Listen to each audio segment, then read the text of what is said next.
తెలుగు శ్రోతలకు నమస్కారం. ఇప్పుడు వినబోయే కథ పేరు వసంతం వెనుకే గ్రీష్మం. అలపర్తి రామకృష్ణ గారు రచించారు. శిశిరం వెనుకే వసంతం, వసంతం వెనుకే పరిగెత్తుకుంటూ గ్రీష్మం వస్తుంది. ఎండలు మండే రోజుల్లో చెట్లు చక్కగా చిగురించి పూయటం ఏమిటి? వసంత శోభను చూసి మురిసి పోనివ్వకుండా, గడప దాటి బయటకు పోనివ్వకుండా ఎండలు ఏమిటి? ఆలోచనలు చుట్టూ ముట్టాయి గ్రీష్మను. కొత్త కాపురం మొదలైంది. ఇంకా అదును పదును రాలేదు. బిడియం లేకుండా భర్తతో మాట్లాడే చనువు ఇంకా ఏర్పడలేదు. గేటెడ్ కమ్యూనిటీలో పెద్ద ఇల్లు, సౌకర్యాలకు లోటు లేదు. ఆప్యాయంగా మాట్లాడే అత్తమామలు, కలుపుగోలుగా ఉండే తోడికోడలు అన్నీ బాగానే ఉన్నాయి. కానీ ఏదో అసంతృప్తి. మెట్టినిల్లులో ఉండే పుట్టింటి మీద ధ్యాస. అక్కడికి వెళ్తే మళ్ళీ అత్తగారింటి దారిని వెతుక్కుంటూ మనసు పరుగులు. మనం కట్న కానుకలు ఇచ్చే స్థితిలో లేమని తెలిసి కూడా మీ అత్తగారు నిన్ను కోడలిగా ఎంచుకుంది. వాళ్ళు చెప్పినట్లు నడుచుకోమ్మా. తరచూ అమ్మ ఫోన్లో హితబోధ. వ్యాపారం పని మీద చీరాల వెళ్తున్నాను కారులో. వెళ్ళే దారిలోనే కదా మీ ఊరు వచ్చేది, నాతో పాటు వచ్చేయి అన్నాడు వసంత్ గ్రీష్మతో. పుట్టింటికెళ్ళే అవకాశం వచ్చిందని ఒక ప్రక్క సంబరం. లేడికి లేచిందే ప్రయాణం అన్నట్లు కోడలు నిద్ర లేవంగానే పుట్టింటి వైపు పరుగులు తీస్తుందేమిటి అని అత్తగారు అనుకుంటారేమోనన్న సందేహం. భార్య మోహంలో కదలాడుతున్న భావాలు చదివేశాడు వసంత్.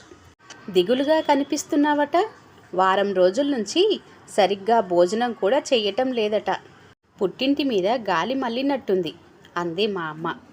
అదేం కాదు, బాగానే ఉన్నాను అంది గ్రీష్మ. నువ్వు చిక్కినా అందంగా ఉంటావన్న విషయం నాకు తెలుసు. మా వాళ్లకు తెలియదు కదా. నీ వాలకం చూసి కంగారు పడుతూ ఉంది మా అమ్మ. నిన్ను మునిపల్లె తీసుకువెళ్ళమని మా అమ్మే చెప్పింది. మీరేదో వ్యాపారం పని మీద వెళ్తున్నారు. మీతో నేనెందుకు? ఇక్కడకు వచ్చి వారం రోజులు కూడా కాలేదు. ఒకవేళ మా ఊరు వెళ్ళాలనుకుంటే బస్సులో వెళ్తాను అంది గ్రీష్మ. అప్పుడే హాల్లోకి వచ్చిన గ్రీష్మ అత్తగారు మా మాటలు వింది. బస్సులో ఎందుకమ్మా? అబ్బాయి కారులో వెళ్తున్నాడు కదా, వాడితో వెళ్ళు. వారం రోజులు మీ ఊళ్ళో ఉండు. నువ్వెప్పుడు రావాలనుకుంటే అబ్బాయికి ఫోన్ చేస్తే వచ్చి కారులో తీసుకువస్తాడు అంది ఆమె. బ్యాగ్లో బట్టలు సర్దుకొని వసంత్తో కారులో బయలుదేరింది. భార్య మొహంలో చొచ్చుకు వచ్చిన సంతోషాన్ని చూసి ఆశ్చర్యపడ్డాడు. ఆడపిల్లకు పుట్టింటితో బంధం కలకాలం ఉంటుందనుకున్నాడు. పుట్టింట్లో ఉంటే ఆడవాళ్లకు బీపీ తగ్గటం, అత్తగారింట్లో బీపీ పెరగటం సహజమేమో ననుకున్నాడు. మెట్టినింట్లో ఎన్ని సౌకర్యాలు అపురూపంగా చూసుకున్నా మొగ్గు పుట్టింటి మీదే ఉంటుంది.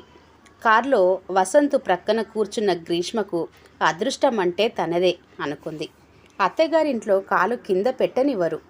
తోడికోడలు వంటగదిలోకి రానివ్వదు. మీ ఆయన దగ్గర కూర్చొని కబుర్లు చెప్పుకో. పిల్లలు పుట్టాక వంటగదిలోకి ఎటూ రాక తప్పదు అనేది. కడుపు పండితే కబుర్లు అన్నీ పిల్లలకే. కట్టుకున్న మొగుడితో మాట్లాడటానికి తీరిక ఎక్కడ ఉంటుంది అంటూ ఉంటాడు బావగారు. వాళ్లకు ఇంకా సంతానం కలగలేదు. ఇంట్లో చిన్నపిల్లాడు దోగాడాలని వాళ్ళ కోరిక. అత్తగారైతే నగల పెట్టెలన్నీ తన ముందు ఉంచి నీకు నచ్చినవి వేసుకో, నచ్చకపోతే జ్యువెలరీ మార్టుకు వెళ్ళి కొత్తవి కొనుక్కో అంటుంది. మీ ఊరు వచ్చాం అన్నాడు వసంత్. మునిపల్లెను చూడగానే ఆమె ఆనందానికి అవధుల్లేవు. ఊరు వదిలి వారం రోజులు కూడా కాలేదు. ఎన్నో సంవత్సరాల తర్వాత సొంత ఊరికి వచ్చినట్లుగా ఉంది. కారులో నా పక్కన కూర్చున్నావు కానీ సరదాగా ఒక్క మాట మాట్లాడలేదు అన్నాడు వసంత్. అతని చేతిని నిమిరింది నవ్వుతూ. ఆ చిన్న స్పర్శకే కదిలిపోయాడతను. స్నేహితుడి పెళ్లిలో గ్రీష్మను చూసి పరవశించిపోయాడు. వారం రోజుల తర్వాత కారులో వదిన తల్లితో కలిసి గ్రీష్మ ఇంటికి కారులో వచ్చాడు. సరాసరి ఇంట్లోకి చొరవగా వచ్చిన వాళ్ళను చూసి ఆశ్చర్యపోయింది. నువ్వేనా గ్రీష్మవి? పొన్నూరులో స్నేహితుడి పెళ్లిలో నిన్ను చూశాడట మా మరిది. నువ్వు బాగా నచ్చావట అంది అనన్య గ్రీష్మ చెయ్యి పట్టుకొని. ఆ అబ్బాయి తల్లి తన బుగ్గలు నిమిరి, చిదిమి దీపం పెట్టుకోవచ్చు. నీ చెయ్యి పట్టుకున్న అమ్మాయి నా పెద్ద కోడలు. అక్కడ సిగ్గుపడుతూ నిలబడ్డాడే వాడే నా రెండో కొడుకు. వాడిని పెళ్లి చేసుకోవటానికి ఇష్టపడితే నా రెండో కోడలివి అవుతావు అంది పద్మజ. హ్యాండ్ బ్యాగ్లో నుంచి చిన్న పెట్టె తీసింది వసంత్ తల్లి.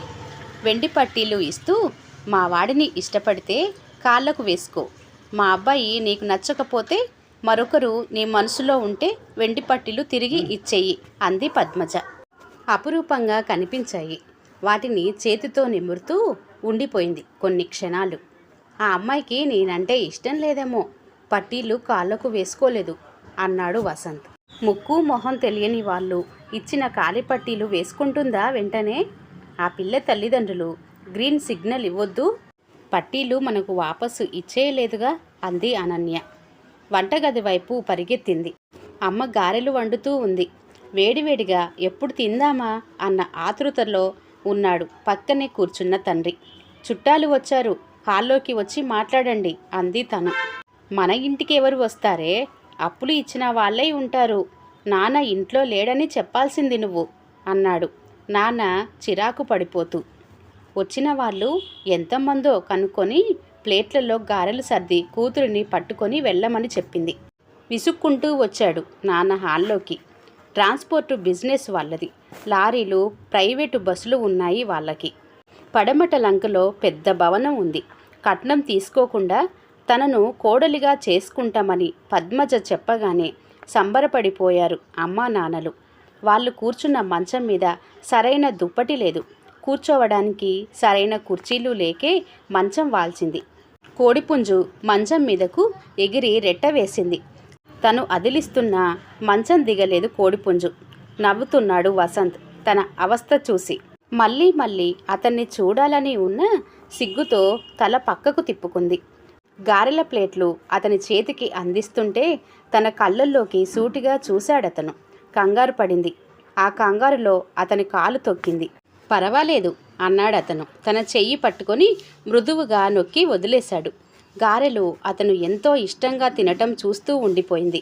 ఏమిటి దేవిగారు ఏదో సీరియస్గా ఆలోచిస్తున్నారు? మీ ఇంటి ముందు కారు ఆగి 5 నిమిషాలవుతుంది. కారు దిగరా?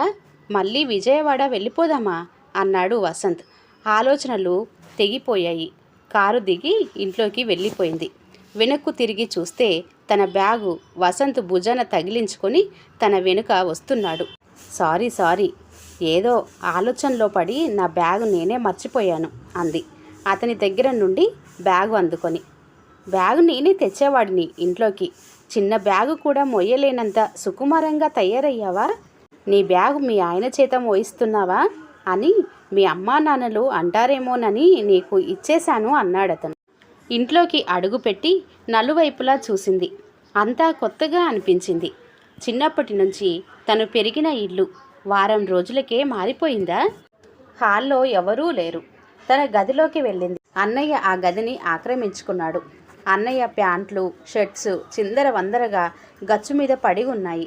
గదిలో ఓ మూల సిగరెట్ ముక్కలు కనిపించాయి. తను ఆ గదిలో ఉన్నప్పుడు ఎంత నీట్గా ఉండేది. పెరట్లోకి వెళ్ళింది. అమ్మ బట్టలు ఉతుకుతూ కనిపించింది. గ్రీష్మను చూసి ఆశ్చర్యపోయింది. ఒక్కదానివే వచ్చావేమిటే? అల్లుడు గారు రాలేదా? అత్తగారింట్లో పోట్లాట పెట్టుకొని వచ్చావా? కంగారుగా అడిగిందామె. అదేం లేదులే, మీ అల్లుడు గారే తీసుకువచ్చారు నన్ను. ఆయనకు చీరాలలో ఏవో పనులు ఉన్నాయట. నన్ను ఇక్కడ డ్రాప్ చేసి ఆయన వెళ్తారు. హాల్లో కూర్చున్నారు మీ అల్లుడు. కాఫీ కలుపు అర్జెంటుగా అంది గ్రీష్మ తల్లి భుజం మీద వారిపోయి. పాలు అయిపోయాయి, పాల ప్యాకెటు తీసుకురావాలి. చిల్లర డబ్బుల కోసం వంటగదిలో డబ్బాలు వెతికింది. చిల్లర డబ్బుల కోసం తల్లి పడుతున్న అవస్థ చూసి తన బ్యాగ్లోని 100 రూపాయల నోటు తీసిచ్చింది. పాల ప్యాకెట్ కోసం తల్లే సెంటర్ వైపు వెళ్ళటానికి సిద్ధమవుతూ ఉంటే చిరాకు పడింది గ్రీష్మ. అన్నయ్య లేడా ఇంట్లో? నాన్నేం చేస్తున్నారు అడిగింది తల్లిని. ఆ విషయాలు తర్వాత చెబుతాను అంటూ చెప్పుల కోసం వెతుక్కొని కనిపించకపోవడంతో సెంటరుకు నడిచి వెళ్ళింది అనసూయ. పాల ప్యాకెట్ తెచ్చి కాఫీ కలిపింది. కాఫీ తాగి వసంత్ వెళ్ళిపోయాడు. అత్తగారి ఇంట్లో ఎలా ఉందే కూతురిని అడిగింది. ఎలా ఉండటం ఏమిటి? మా అత్తగారిల్లు నువ్వు చూసావు కదా. అది కాదే, నిన్ను బాగా చూసుకుంటున్నారా? వాళ్లకు వేరే పనేం లేదా ఏమిటి? నన్ను చూస్తూ కూర్చుంటారా ఏమిటి? క్షణం తీరిక లేకుండా ఎవరి పనుల్లో వాళ్ళుంటారు. అది సరే, అన్నయ్య ఏడి అడిగింది గ్రీష్మ. పోలీసులు మీ అన్నయ్యను లాకప్లో ఉంచారు. ఎందుకు ఆదుర్దగా అడిగింది తల్లిని. స్నేహితులు గుడి దగ్గర పేకాట ఆడుతుంటే వాళ్ళ పక్కన మునిపల్లె వినాయకుడిలా కూర్చున్నాడు. మీ అన్నయ్య కూడా పేకాట ఆడుతున్నాడని పోలీసులు లాక్కెళ్లారు. మీ నాన్న తెలిసిన వాళ్ళతో చెప్పించి అన్నయ్యను విడిపించే ప్రయత్నం చేస్తున్నారు అంది అనసూయ. వదిన కనిపించదేం? మీ అన్నయ్యతో పోట్లాడి పుట్టింటికి వెళ్ళింది. పోట్లాట ఎందుకు వచ్చింది? ఉద్యోగం సద్యోగం లేకుండా మీ అన్నయ్య ఖాళీగా ఉన్నాడని మీ వదినకు లోకువ. నోటికి వచ్చినట్లు మాట్లాడుతుంది. తలొంచుకొని కూర్చుంటాడు కానీ భార్యను ఒక్క మాట అనడు. సంవత్సరం నుండి ఎన్నో ప్రయత్నాలు చేస్తున్నాడు ఉద్యోగం కోసం.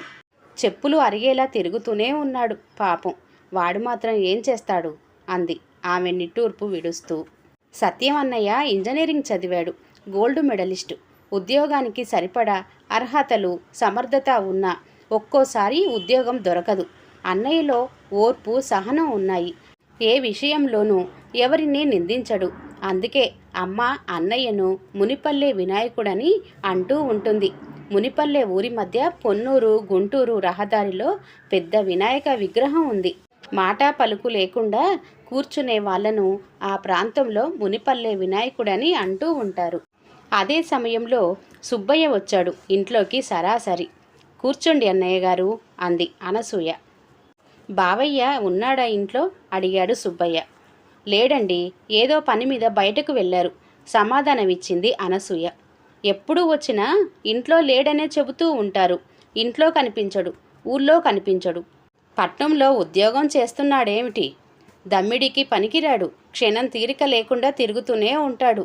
మీ ఇంటి చుట్టూ తిరిగి తిరిగి నా చెప్పులు అరిగిపోతున్నాయి. బావ వచ్చేదాకా ఇంట్లోనే కూర్చుంటా. బయట ఎండ మండిపోతూ ఉంది అన్నాడతను మంచం మీద కూర్చుంటూ. వసంత్ ఇంట్లో ఉన్నప్పుడు వచ్చినట్లయితే తన పరువు గంగలో కలిసిపోయేది. అతనికి తండ్రి 2 లక్షల దాకా బాకీ ఉన్నాడు. ఎలా తీరుస్తాడో? ఉన్న ఎకరం పొలం అమ్మాల్సి వస్తుందేమో. ముందు ముందు ఎలా గడుస్తుంది? అన్నీ చికాకులే. అనవసరంగా పుట్టింటికి వచ్చిందేమో. సుబ్బయ్య దృష్టి గ్రీష్మ పెట్టుకున్న నగల మీద, కట్టుకున్న ఖరీదైన చీర మీద పడింది. నీకేం తల్లి, నీ అదృష్టం బాగుండి కలవారి కోడలయ్యావు. నా 2 కూతుర్లకు ఇంకా పెళ్ళిళ్ళు కాలేదు. మీ నాన్న బాకీ తీరిస్తే పెద్దమ్మాయి పెళ్లి చేద్దామనుకుంటున్నాను. అసలు నాది బుద్ధి తక్కువ. పాత చుట్టం. అవసరం వచ్చినప్పుడు అక్కరకు వస్తాడులేనని 2 లక్షలు ఇచ్చాను. వడ్డీతో కలిపి 4 అయింది. గట్టిగా అడగలేను. మెత్తగా ఉండే వాళ్ళను చూస్తే ఎవరికైనా మెత్తబుద్ధి వేస్తుంది. నోటికి వచ్చిందల్లా మాట్లాడుతూనే ఉన్నాడు. తన తండ్రి బాకీ తీర్చలేని పరిస్థితిలోనే ఉండాలని సుబ్బయ్య మనసులో కోరుకుంటూ ఉంటాడు. అసలుకు వడ్డీ పెరిగిపోయి ఇల్లు ఎకరం పొలం సొంతం చేసుకోవాలని అతని ఎత్తుగడ. కూతుర్లకు పెళ్ళిళ్ళు చెయ్యలేని స్థితిలో అతనేం లేడు. అతను చెప్పేవన్నీ అబద్ధాలే. ఇంట్లో ఏదన్నా ఉంటే పట్టుకురా చెల్లమ్మ, ఉదయం ఏం తినకుండా రోడ్డు మీద పడ్డాను అన్నాడతను అనసూయతో. సున్నుండలు కారపూస ప్లేట్లో పట్టుకు వచ్చింది. పుట్టింటికి వచ్చింది తనను పక్కన కూర్చోబెట్టుకుని ఆప్యాయంగా మాట్లాడుతూ సున్నుండ పెడదామనుకొని ఉంటుంది అమ్మ. పానకంలో పుడకల సుబ్బయ్య ఇంట్లో తిష్ట వేశాడు. గంటసేపు కూర్చొని మళ్ళీ వస్తానని చెప్పి వెళ్ళాడతను. బట్టలు మార్చుకొని మంచం మీద పడుకుంది గ్రీష్మ. పడక గది నిండా పాత బ్యాగులు, అగ్గిపెట్టెలు పేరుకుపోయి ఉన్నాయి. అందరి దాపరికాలు ఆ గదిలోనే. పాత సీలింగ్ ఫ్యాన్ కేసి చూస్తూ పడుకుంది. తల్లి వచ్చి గ్రీష్మ పక్కన మంచం మీద కూర్చుంది. మన సూడిగేదే ఈనింది. ఉదయం జున్నుపాలు అమ్మేసుకున్నాం. నువ్వు వస్తావని తెలియక రేపు చేసి పెడతాను జున్ను. నీకెంతో ఇష్టం కదా అంది అమ్మ కూతురి భుజం మీద చెయ్యి వేసి. అప్పుడు గుర్తుకు వచ్చాడు చిన్నాన్న. తను వచ్చినప్పటి నుండి సీతయ్య బాబాయ్ ఇంట్లో కనిపించలేదు. బాబాయ్ ఏడి? కనిపించలేదు. ఎక్కడికి వెళ్ళాడు? తల్లిని అడిగింది. నువ్వు అత్తగారింటికి వెళ్ళిన రోజే ఇంట్లో నుంచి వెళ్ళిపోయాడు. ఎక్కడికి వెళ్ళాడో ఆచూకీ తెలియలేదు. వెళ్లే ముందు నాతో అరగంట సేపు మాట్లాడాడు. ఎవరికీ ఉపయోగం లేని బ్రతుకు చావు కోసం ఎదురు చూస్తూ గడపటం కంటే నేను చేసేదేముంది అని నాతో అన్నాడు. అలా మాట్లాడకు, నీ జబ్బు నయమవుతుంది, మళ్ళీ పొలం పనులు చేసుకోగలుగుతావు అని అనునయించే ప్రయత్నం చేశాను. నేను కాపురానికి వచ్చినప్పుడు మీ బాబాయ్ 4 ఏళ్ల కుర్రాడు. నేనే సొంత కొడుకులా పెంచాను. మనకు ఇబ్బందులు కల్పించటం ఎందుకని వెళ్ళిపోయినట్లున్నాడు అంది అనసూయ చెమర్చిన కళ్ళు తుడుచుకుంటూ. 8 ఏళ్ల క్రిందట బాబాయ్కి టైఫాయిడ్ వచ్చింది. 6 నెలలు జ్వరము పట్టి పీడించింది. తగ్గినట్లే తగ్గి మళ్ళీ టైఫాయిడ్ తిరగబెట్టింది. ప్రాణాలు పోయామనే ఇంట్లో అందరూ అనుకున్నారు. కోలుకున్నాడు. కానీ పని పాటలు చేసుకునే ఓపిక లేదు. పెళ్లి చేసుకోలేదు. తనంటే ప్రాణం బాబాయ్కి.